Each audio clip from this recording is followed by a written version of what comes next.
오늘 우리에게 주신 하나님의 말씀은 마태복음 1장 18절에서 23절의 말씀입니다.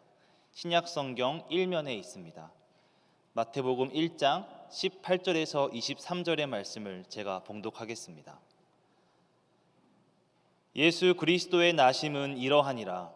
그의 어머니 마리아가 요셉과 약혼하고 동거하기 전에 성령으로 잉태된 것이 나타났더니 그의 남편 요셉은 의로운 사람이라 그를 드러내지 아니하고 가만히 끊고자 하여 이 일을 생각할 때에 주의 사자가 현몽하여 이르되 다윗의 자손 요셉아 내 아내 마리아 데려오기를 무서워하지 말라. 그에게 잉태된 자는 성령으로 된 것이라. 아들을 낳으리니 이름을 예수라 하라. 이는 그가 자기 백성을 그들의 죄에서 구원할 자이심이라 하니라. 이 모든 일이 된 것은 주께서 선지자로 하신 말씀을 이루려 하심이니 이르시되 보라 처녀가 잉태하여 아들을 낳을 것이요 그의 이름은 임마누엘이라 하리라 하셨으니 이를 번역한즉 하나님이 우리와 함께 계시다 함이라. 담임 목사님 나오셔서 하나님이 주시는 희망이라는 제목으로 하나님 말씀을 선포하시겠습니다. 할렐루야. 우리 옆에 있는 분과 인사 나누시겠습니다. 사랑합니다. 축복합니다. 하나님은 당신의 편이십니다. 하나님이 도와주실 것입니다. 아멘. 감사합니다. 오늘 대림절 첫째 주일인데요. 지난주에 이어서 이제 정말 성가대가 든든히 서서 또 함께 하나님을 향하여 찬양을 드리고 있으십니다. 우리 시원성가대, 글로리아 오케스트라, 아이네오 찬양팀, 그리고 오늘 여러분 대림절 첫째 주일 우리 교회에 오시면서 여기저기에 성탄절에 맞게 데코가 되어 있는 것을 또한 보셨는데요. 사실은 지난 밤까지 애쓰고 수고하신 귀한 손길들이 있으셨습니다. 이렇게 예배는 섬기는 분들의 헌신을 통하여서 함께 이루어가는 것 같습니다. 우리 수고하고 애쓰시는 우리 예배자들을 위하여서 큰 박수로 축복해 주시기 바랍니다. 고맙습니다. 감사합니다. 앞서도 말씀드렸지만 대림절이 시작되어졌습니다. 그래서 들어 올라오면서 첫 번째 초를 밝혔는데요. 대림절 바라고 원하기는 우리가 함께 하나님 앞에 서서 하나님을 기다리고 하나님을 만나는 귀한 시간 되길 소망합니다. 이 대림이라고 하는 이 단어 자체가 사실은 나타남, 다가옴, 찾아옴 이런 의미를 가지고 있지요. 대림이라고 하는 이 단어는 실은 한자인데요. 이 한자로 번역되어지기 전에 실은 이스라엘 사회 속에서는 이 헬라어로 몇 가지 단어가 바로 이 대림이라고 하는 단어로 바뀌어진 것을 봅니다. 파루시아, 에피파네이아라고 하는 이 단어가 바로 다가옴, 오심, 나타남 이런 의미를 갖고 있는데 이것이 바로 대림이라고 하는 단어로 번역이 된 것이지요. 라틴어로 보면 아드벤투스라고 이렇게 번역되어지기도 하는데요. 이 모든 단어들이 실은 단순히 오심, 누군가가 옴 이런 의미를 갖고 있는 것이 아니라 실은 본질적으로 우리에게 오시기로 약속하신 주님이 마침내 우리 가운데 임하시기를 희망하며 기다리는 것, 그것이 바로 대림인 것입니다. 그리고 대림의 시간인 것이지요. 그래서 실은 이 대림의 시간에 우리가 희망하는 것은 오래전에 메시아를 기다렸던 이스라엘 백성들의 희망일 뿐만이 아니라 실은 오늘 이 시대 이미 오셨고 이제 다시 오실 주님을 기다리는 우리 그리스도인들의 희망의 시간이기도 합니다. 즉 이 땅에 오셔서 우리를 위하여서 십자가에서 죽임을 당하시고 그리고 죽으셨다가 하나님 은혜 가운데 사흘 만에 부활하셔서 승천하신 그 예수님께서 하나님이 정하신 때 분명 다시 오신다라고 약속하여 주셨는데요. 이제 이 대림의 시간에는 이미 오신 예수님을 기억하고 감사할 뿐만이 아니라 이제 다시 오실 예수님을 기다리며 기대하며 소망하며 기도하며 살아가는 시간이 바로 이 대림절의 시간이라는 것이지요. 특별히 오늘 이 시간 우리가 첫 번째 초를 밝혔는데요. 이 첫 번째 초는 희망의 초입니다. 이 대림절의 시간에 첫 주간은 주님이 다시 오시는 것을 희망할 뿐만이 아니라 주님이 우리에게 이루실 희망을 바라며 기도하는 기간이라는 것이지요. 바라고 나기는 우리 모든 믿음의 가족들이 하나님이 주시는 희망을 품는 이 시간이 되길 소망합니다. 절망과 낙심에 살아가면서 잃어버린 희망을 다시 붙잡으시고요, 우리의 의지와 우리의 노력만으로 얻을 수 없었던 하나님만이 주시는 희망을 붙잡으시고요, 다가오는 한 주간 하나님의 장중에, 하나님의 임재 안에 살아가시는 여러분 되길 소망합니다. 그렇다고 한다면 우리는 어떤 희망을 어떻게 품어갈 수 있을까요? 오늘 말씀해 보니까 희망을 품어간 한 사람을 우리에게 소개하고 있습니다. 그는 요셉이라고 하는 사람입니다. 오늘 말씀을 보니까 요셉이 어떤 사람인지에 대해 우리에게 소개하고 있는데요, 그는 갈릴리 나사렛이라고 하는 동네의 사람이었습니다. 변방이라고 불려지던 갈릴리 지역에, 그것도 누구도 눈여겨보지 않는 나사렛이라고 하는 작은 동네 출신의 사람이었던 것이지요. 특별히 그가 사람들의 주목을 받지 못하였던 이유는 당시에 많은 사람들이 사실은 눈여겨보지 않는 직업을 가지고 있었기 때문에 그렇습니다. 그는 목수였습니다. 목재를 다루는 목수, 무엇인가를 목재를 동원해서 만드는 사람이었는데요, 문헌을 보면 당시의 목수들은 단순히 목재를 다루지만 않고 이 돌을 사용하여서 무엇인가를 만들기도 하였다고 합니다. 이스라엘 유대 사회 속에서 이 돌을 파서 자신의 거처를, 정확하게 이야기하면 큰 돌을 또 쉽게 팔낼 수 있어서 그 안에서 거처를 마련한 집들이 워낙 많았었기 때문에 석공들이 동원되었는데요, 바로 이 목수들이 이 석공의 일까지 같이 하였다라고 문헌은 이야기합니다. 특별히 요셉이 살던 이 나사렛이라고 하는 동네는 실은 일거리가 많지 않아서요, 일이 있는 곳은 어디든 달려가서 일을 해야 됐던 그런 사람이 바로 이 목수인 요셉이었습니다. 그런데 오늘 말씀에 보니까요, 이 요셉에게 뜻밖의, 한편으로는 당혹스러운 일이 일어났다는 것입니다. 그는 마리아라고 하는 여인과 약혼을 한 상태였는데요, 어느 날 소식을 전해 듣습니다. 그것은 마리아가 잉태했다는 것입니다. 약혼한 사람이 자신으로 인하여서 아이를 가진 것이 아니라 누구에게서인지 알지 못하는 상황에서 갑자기 아이를 가졌다라고 하는 소식을 들었을 때 요셉은 한편으로는 불편하고 불쾌하고 화도 나고 한편으로는 이해할 수 없다 생각하여서 낙심되기도 하였을 것입니다. 사실은 이 일은 정말 무서운 일이었는데요, 한편으로는 이렇게 여인이 아이를 잉태하게 되어지면, 결혼하기 전에 아이를 가지게 되어지면 이 여인은 그 약혼한 사람이 이 여인을 품지 아니하면, 또 다르게는 그 여인의 아버지가 그 여인을 품지 아니하면, 그 여인의 아버지가 또한 도닥이지 않으면 사실은 이 여인은 유대법에 의해서 돌팔매질을 당하여 죽임을 당할 수밖에 없던 상황이었습니다. 일이 참 마리아에게 힘겨운 일일 뿐만이 아니라 약혼자인 요셉에게도 힘든 일이었는데요, 오늘 말씀에 보니까 19절의 말씀을 보면 요셉은 의인이라서 자신과 약혼한 마리아를 생각하여 이 일을 조용히 파혼함을 통하여 마무리 짓기를 원하였다라고 기록하고 있는 것을 봅니다. 그런데 그렇게 마리아와 파혼을 해야겠다라고 생각하며 잠을 청한 요셉에게 하나님께서 보내신 주의 사자가, 천사가 찾아왔다는 것입니다. 그것이 바로 20절 이하의 말씀입니다. 20절의 말씀을 보니까 주의 천사가 요셉에게 찾아와서 이야기합니다. 그것은 바로 마리아가 잉태한 것은 사람에 의해서 잉태한 것이 아니라 성령으로 된 것이다 라고 이야기했다는 것입니다. 하나님이 작정하시고 하나님이 계획하셔서 하나님이 이루셨다는 것이죠. 사람이 행한 일 아니니, 하나님이 하신 일이니 하나님의 뜻에 순종한 마리아를 네가 뭐라 이야기하지 말고 마리아를 주저함 없이 데리고 와서 너와 함께 있게 하라여라 라고, 그렇게 주의 천사가 하나님의 말씀을 전하였다는 것입니다. 그리고 이어지는 말씀을 보니까요, 마리아가 이제 낳게 되어지는 그 아이의 이름을 두 가지로 정하여 알려주고 있습니다. 첫 번째 이름은 무엇이었냐면 바로 하나님은 구원이시다라고 하는 의미를 가지고 있는 예수로 하라라고 정합니다. 그렇게 예수라 하라라고 이야기하면서 하나님은 우리를 구원하실 분이시다라고 그렇게 분명하게 이야기하지요.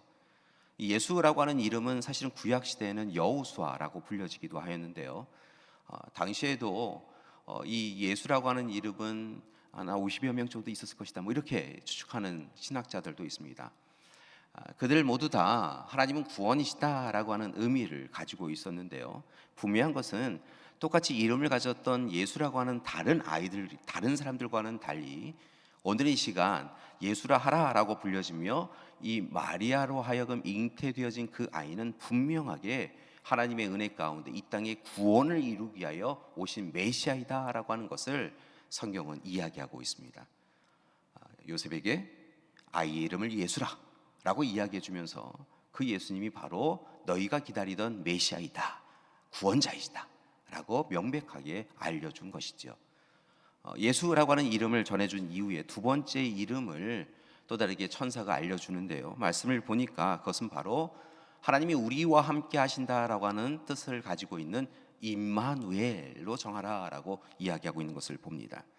임마누엘, 그 아이의 이름은 임마누엘이다라고 이야기하면서 실은 이 땅에 오시는 그 아기 예수님께서 백성들과 함께 동행하시고 함께 삶을 이끌어 가시며 삶의 모든 부분을 헤아려서 돕고 부으시고 채우시는 그런 메시아가 될 것이다 라고 하는 것을 요셉에게 알려준 것이죠. 잠을 청하면서는 조금 불편하고 불쾌하고 이해할 수 없고 하면서 파혼해야겠다라고 하면서 잠이 들었는데요. 이제 그 잠을 청하여 자는 가운데 천사를 만나서 그것이 성령을 통한 잉태인 것을 깨닫고 특별히 그 아이의 이름이 예수 임마누엘이다라고 하는 것을 들은 이후에 요셉은 잠에서 깨어나 그의 마음이 변하였다는 것입니다.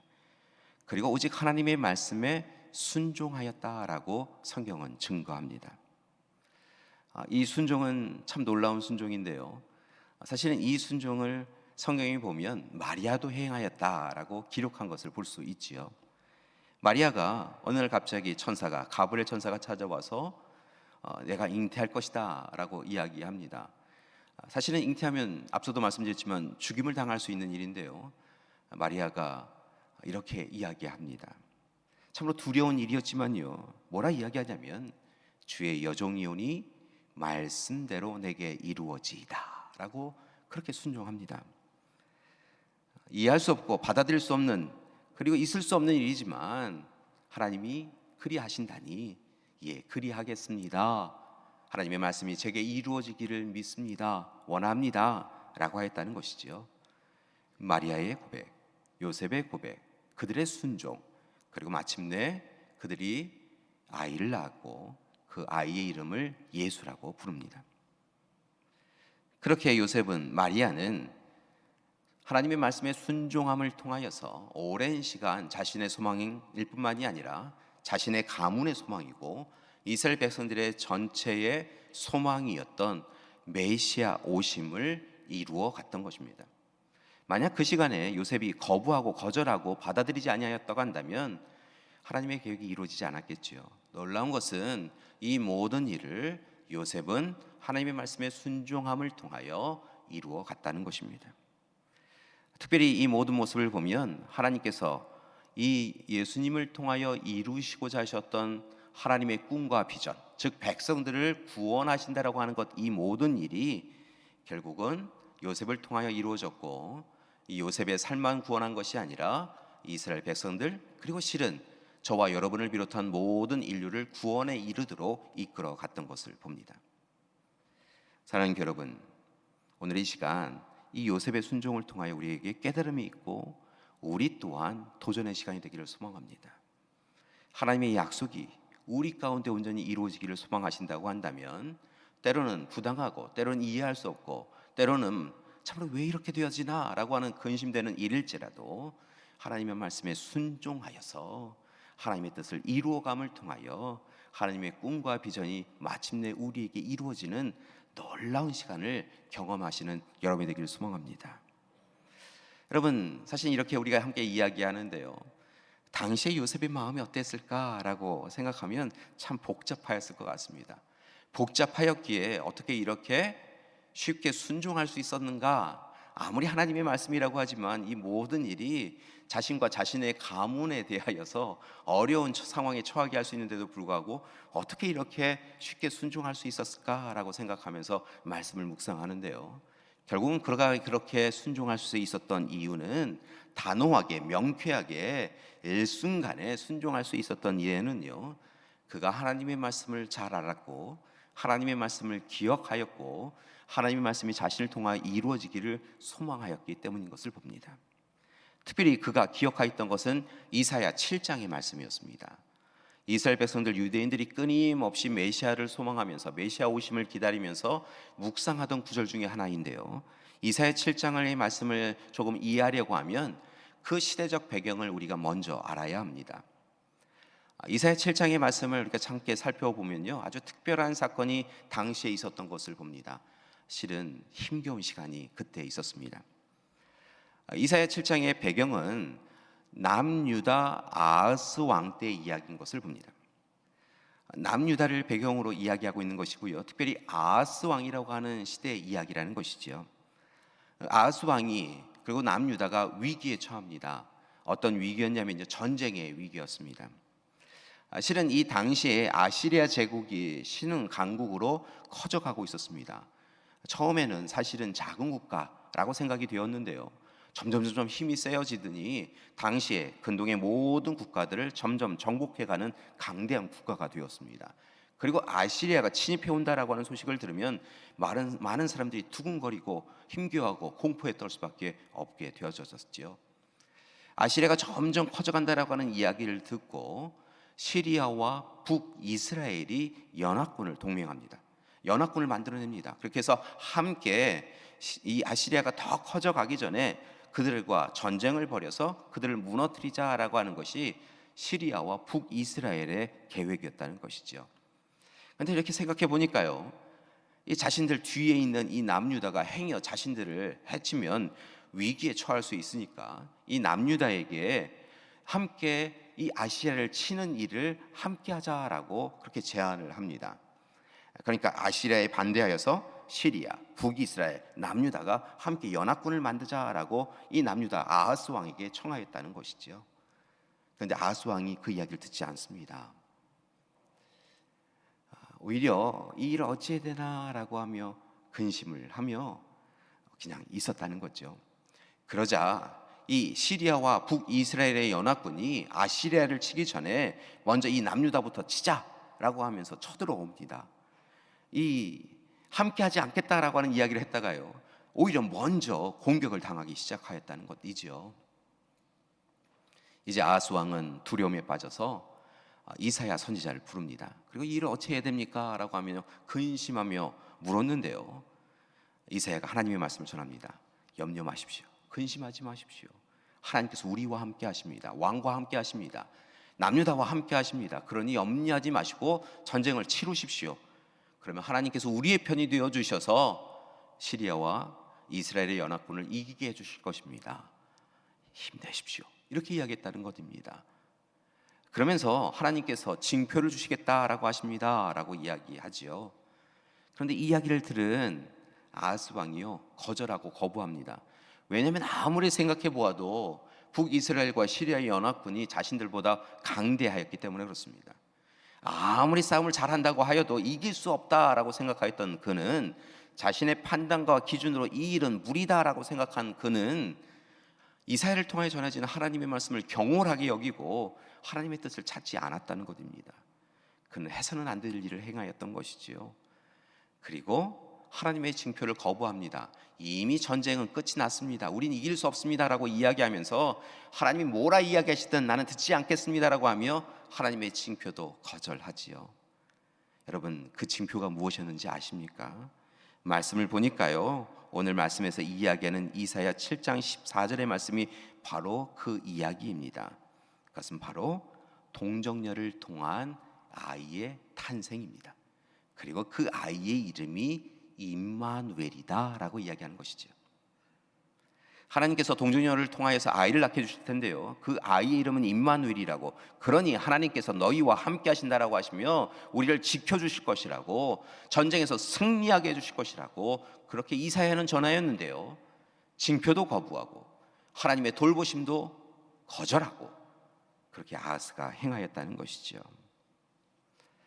이사야는 끊임없이 왜 염려하냐고 걱정하냐고, 세상에 그 무리들의 힘은 아무것도 아니라고, 그들의 힘은 그냥 타담한 부직갱에서 나는 연기일 뿐이라고, 아무 영향력도 끼칠 수 없는 것이다라고 그렇게 이야기했음에도 불구하고 아하스는 스스로 절망하고 낙심하여 하나님의 말씀을 듣지 않았다는 것입니다. 여러분, 결과적으로 어떻게 되었는지 아세요? 여러분, 결국은 아하스 왕이 아시리아 왕에게 도움을 청하였고요, 아시리아와 연합하여 전쟁을, 북이스라엘과 시리아와 전쟁을 벌여서 전쟁에서 승리합니다. 전쟁에서 승리했다라고 하는 것은 똑같지요. 그런데 실은 하나님이 도우셔서 승리한 게 아니라 사람을 의지하여서 승리하게 되었다는 것입니다. 아하스 왕은 처음에는 되었다라고 생각했을는지 모릅니다. 그런데 이어지는 사건을 보니까요, 그렇게 해서는 안 되었다라고 하는 것을 아하스 왕은 깨닫게 됩니다. 결국 어떻게 되었는지 아세요? 아시리아가 이 유다를 도와서 이 유다 땅에 오게 되어지지요. 그리고 아시리아가 이 남유다 땅을 오히려 정복하고 통치하게 됩니다. 결국은 아하스 왕은 하나님을 의지하고 사람을 의지한 이유로 인하여 그 자신만이 아니라 그 나라와 민족의 위기를 자초하는 어리석은 일을 행하였던 것이지요. 이처럼 이사야 7장은 아하스의 불신앙이 가져올 파멸에 대한 경고와 함께 반대로 그 어떤 상황 가운데서도 임마누엘의 하나님께서 그들을 지켜주실 것을, 그리하여서 그들에게 구원을 허락해 주실 것을 희망의 메시지로 전하고 있는 것을 봅니다. 또한 임마누엘의 하나님이심을 확증시키기 위하여 보내어 주시는 그 메시아 임마누엘, 그분께서 이 땅에 완전한 하나님 나라를 이루실 뿐만이 아니라 세상이 줄 수 없는 오직 하나님만이 주실 수 있는 구원의 기쁨을 허락해 주실 것을 이사야는 하나님의 뜻이다 라고 하며 전하여 주었다는 것이지요. 그리고 오늘 이 시간 바로 이 이사야의 예언이 오늘 본문 마태복음의 말씀을 통하여 다시 전하여지고, 또한 이 예언이 이사야가 아하스 왕에게 하나님의 징표입니다 라고 주었던 이 예언이 마침내 다윗의 자손인 요셉의 가문에 이루어지게 되었던 것입니다. 천사가 찾아옵니다. 요셉에게 전하였지요. 성령을 통하여 마리아가 잉태한 것이다 라고 이야기하며 그 아이의 이름이 임마누엘이다, 하나님이 함께 하신다이다 라고 하자 요셉은 그렇구나 라고 깨달았다는 것입니다. 마리아에게 성령을 통하여 잉태되어진 그 아이가 자신만이 아니라, 자신의 가문만이 아니라 이스라엘 백성들이 그토록 기다려왔던 메시아이시구나 라고 하는 것을 그는 기억하고 소망을 가지게 되었다는 것입니다. 아하스 왕은 그 이야기에 대하여 경홀하게 여기고, 그리고 그 말씀에 대하여 가볍게 여겨서 받아들이지 않았지만, 오늘 요셉은 그 말씀을, 주의 천사를 통하여서 전해진 그 말씀을 귀하게 여기고, 하나님의 말씀이 자신을 통하여, 자신의 가문을 통하여 이루어져서 마침내 하나님이 이 땅을 향하여 주시고자 하신 희망이 실현되어지기를 간절히 소망하며 바라게 되었다는 것입니다. 그래서 잠에서 깨자마자요, 그는 하나님의 뜻이 이루어지기를 소망합니다 라고 고백하였고, 마리아를 자신의 집으로 불려들여서 함께 있게 되었다는 것입니다. 그리고 하나님의 꿈을, 하나님의 희망을 이루어 갔던 것이지요. 사랑하는 교회 여러분, 바라고나기는 대림절 첫째 주일, 우리도 하나님이 주시는 희망을 품어가는 우리가 되기를 소망합니다.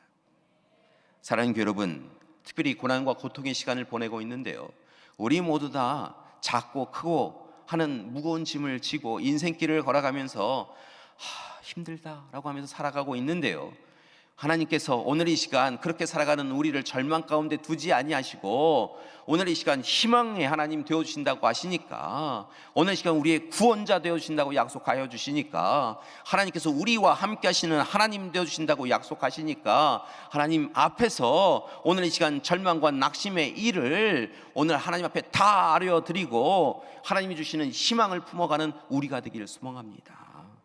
요셉처럼, 마리아처럼 오늘 이 시간 하나님만이 주실 수 있는 희망, 소망을 우리의 것으로 붙잡고 살아가는 우리가 되길 소망합니다. 분명한 것은요, 약속해 주셨다는 거예요. 오늘 임마누엘의 하나님이 우리의 하나님 되어주신다고 약속하여 주신 줄 믿습니다. 여러분, 오늘 시간 임마누엘의 하나님이 요셉과 마리아의 하나님, 그때 당시에 이스라엘 백성들의 하나님만이 되어주시는 것이 아니라 오늘 이 시대를 살아가는 우리에게도 하나님은 임마누엘의 하나님 되어주신다고 약속하여 주신 줄 믿습니다.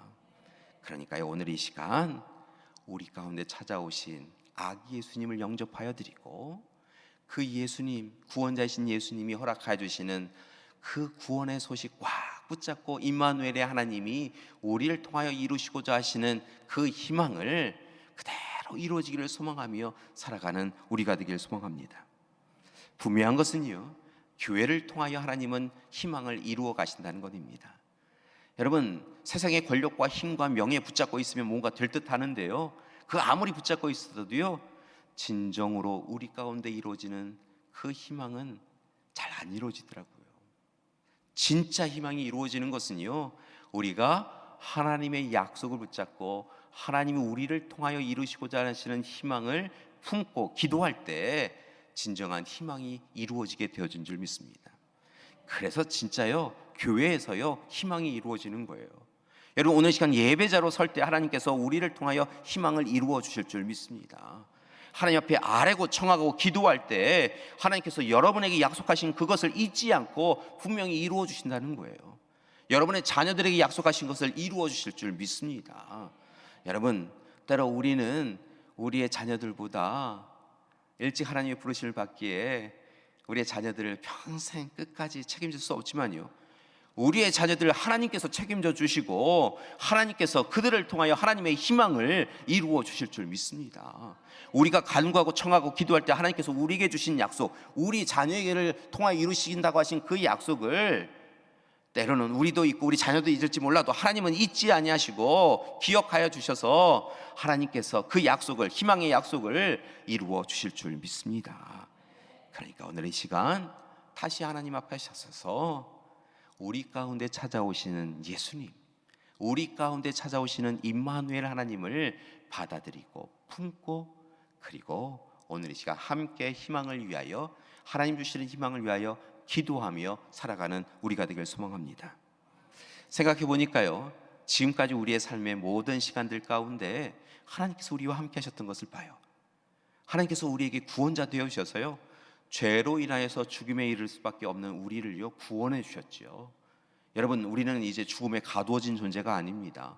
그 죽음을 뛰어넘는 영원한 생명을 누리는 자들인 줄 믿습니다.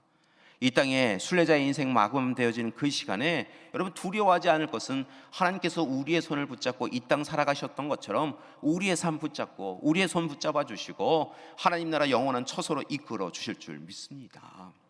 여러분, 그것만이 우리에게 주신 희망의 약속인가요? 잘 생각해 보니까요, 지금까지 우리가 이렇게 살아온 것 모든 시간이 하나님의 은혜인 것을 봅니다. 여러분, 생각해 보세요. 지난 시간에 우리가 공부하고 힘겨운 시간을 보내었던 것을 봅니다.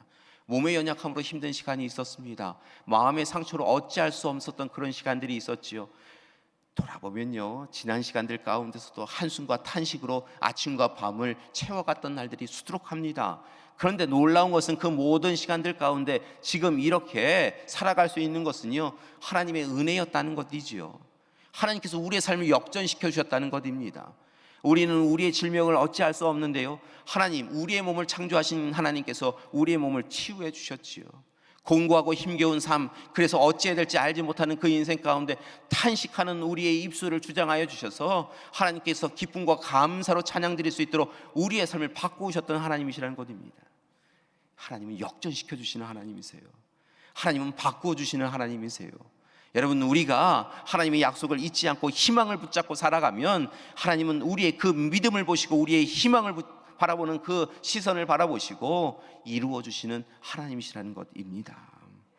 그러니까 여러분, 오늘 이 시간 우리의 절망과 낙심을 바꾸셔서 희망과 기쁨과 소망, 승리와 이김으로 바꿔주실 하나님을 바라보시는 이 시간이 되기를 소망합니다. 하나님은요, 오늘 이 시간 답답하다 못해 처참한 인생을 살아가는 우리도 잊지 않고 찾아오셔서 부둥켜 안아주시고 보다듬어 주시고 임마누엘의 하나님 되어주셔서 너는 내 것이다 말씀하여 주시고 우리의 삶을 책임져 주실 줄 믿습니다. 따라서 이 대림절 첫째 주간에는요, 우리의 구원자이시고 우리와 함께 하시는 하나님 앞에서 날마다 우리의 첫 번째 초, 이 첫 번째 초를 희망의 초라고 불리거든요. 희망을, 초를 밝히시고 하나님이 우리를 통하여 이루실 놀라운 일들을 기대하며 살아가는 여러분이 되기를 소망합니다. 여러분, 오늘 이 시간 요셉이 그렇게 하나님의 약속 붙잡고 희망을 품어갔던 것처럼 우리도 그렇게 희망을 품어가는 시간 되기를 소망합니다. 특별히 이미 오셨고 또한 이제 오실 주님, 그 주님을 기다리는 이 대림절의 기간에 주님이 우리와 함께 오 계심을, 지금 이 시간에도 우리의 삶에 임재하시고 좌정하고 계심을 기억하시고 하나님 희망 주셔서 감사합니다, 하나님 소망 주셔서 감사합니다, 그렇게 고백하며 살아가는 우리가 되길 소망합니다. 우리 인생을 보니까요, 두 부류의 사람이 있습니다. 절망을 잘 세는 분이 있으시고요, 희망을 잘 세는 분이 있으십니다. 여러분은 어디에 속하시는지요? 이른 아침에 일어나셔서 나는 이렇게 해서 절망할 수밖에 없어, 나는 이래서 참으로 힘든 시간을 보낼 수밖에 없어라고 하며 절망의 이유기를 많이 찾는 분이 있으시고요, 때로는 절망 가운데 있음에도 불구하고 그럼에도 불구하고 나는 희망이 있습니다 라고 이야기하며, 왜냐하면 하나님이 나의 하나님이시기 때문입니다 라고 하시면서 희망의 거리를 찾아가시는 분이 있으세요. 하나님과 함께 희망을 찾아가시는 분이 있으세요. 우리의 인생은 어디에 있습니까? 사랑하는 여러분, 오늘 이 시간 하나님 안에 거하며 하나님이 주시는 희망을 찾아가시는 여러분이 되기를 소망합니다. 분명한 것은 우리 가운데 구원자로 임마누엘의 하나님으로 오시는 아기 예수님이 우리에게 그 희망이 마침내 이루어지도록 도와주실 줄 믿습니다. 바라고 나기는 다가오는 한 주간 하나님이 주시는 희망을 품으시는 여러분이 되기를 소망합니다. 또한 하나님의 희망이 되시는 여러분이 되기를 소망합니다. 우리 옆에 있는 분에게 이렇게 인사하셨으면 좋겠습니다. 하나님이 주시는 희망을 품으십시오. 그리고 하나님의 희망이 되십시오. 그리고 이렇게 이야기하셨으면 좋겠어요. 특별히 이번 한 주간은 내내 계속하여서 자녀들을 만날 때나 또는 우리 교우들 만날 때나 이렇게 조금 힘든 시간을 보내고 있는 분을 만나면요, 이렇게 격려하시고 축복하셨으면 좋겠어요. 이렇게 하셨으면 좋겠습니다. 하나님이 함께 하십니다.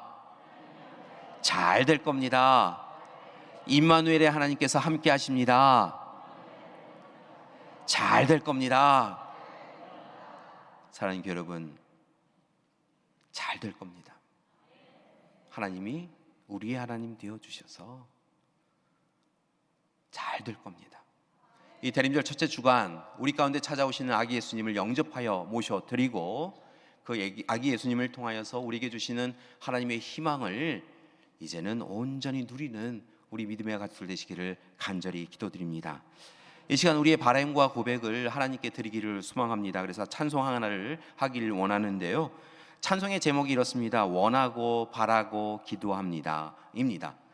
하나님이 주시는 희망이, 하나님이 주시는 약속이 우리 가운데 그대로 이루어지기를 원하고 바라고 기도합니다 라고 하는 그런 의미입니다. 분명한 것은요,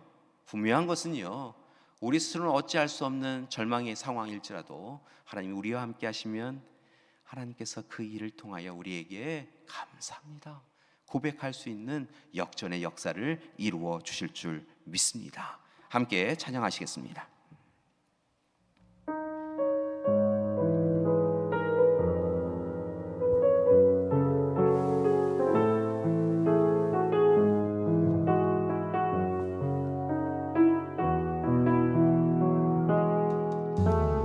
이 세상을 살아가는 동안에 나의 힘을 의지할 수 없으니 기도하고 낙심하지 말 것은 주께서 참 소망이 되시리라. 하나님의 꿈이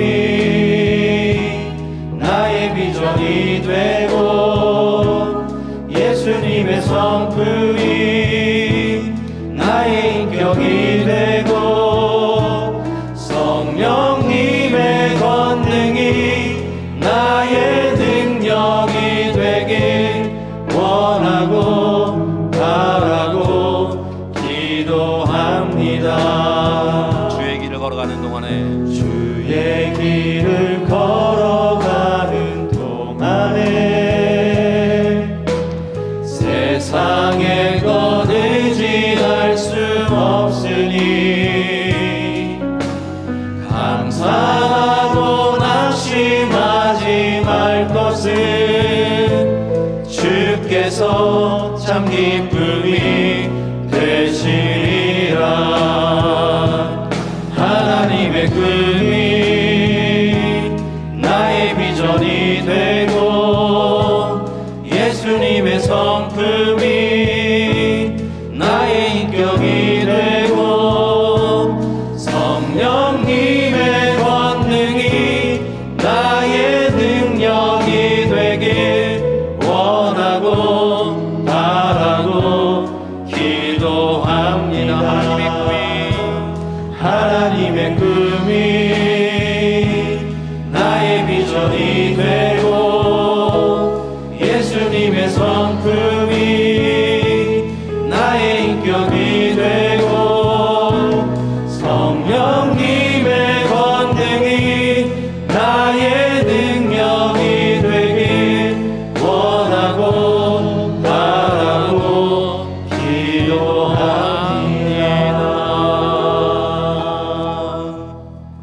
사랑하는 교회 여러분, 혹시 지난 한 주간도 어렵고 힘든 시간을 보내셨습니까? 분명한 것은요, 오늘 이 시간 하나님께서 요셉과 마리아, 이스라엘 백성들에게 주신 희망의 약속을 우리에게도 주셨다는 것입니다. 오늘 이 시간 구원자이신 예수님께서 우리 가운데 계십니다. 우리와 함께 하신다고 하신 임마누엘의 하나님께서 우리와 함께하고 계십니다.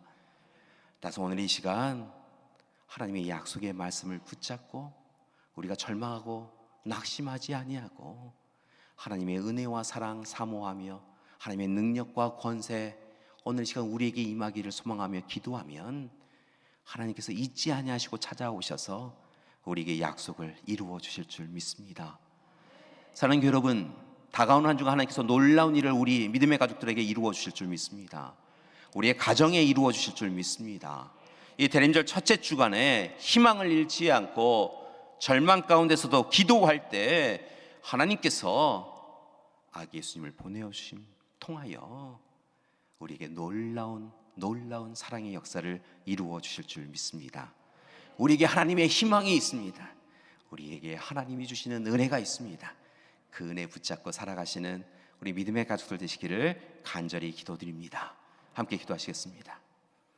하나님, 오늘 이 시간 요셉의 믿음의 고백처럼 그리고 그의 순종의 헌신처럼 우리도 하나님 앞에 서나갈 수 있도록 인도하여 주시옵소서. 낙심되고 절망되는 상황 가운데서도 하나님의 약속의 말씀이 자신을 통하여 이루어지는 것을 고백하며 오히려 그것을 절망의 이유가 될 수 있는 것을 오히려 하나님의 희망으로 잡고 그리고 그 일을 위하여 헌신하고 섬겼던 요셉처럼 우리도 이제 하나님의 희망을 품어갑니다. 하나님, 우리를 통하여 우리 가정을 통하여 우리 교회를 통하여 이루실 하나님의 희망을 품사오니 하나님 이제 그 일을 이루어 주시옵소서. 예수님의 이름으로 기도드립니다. 아멘.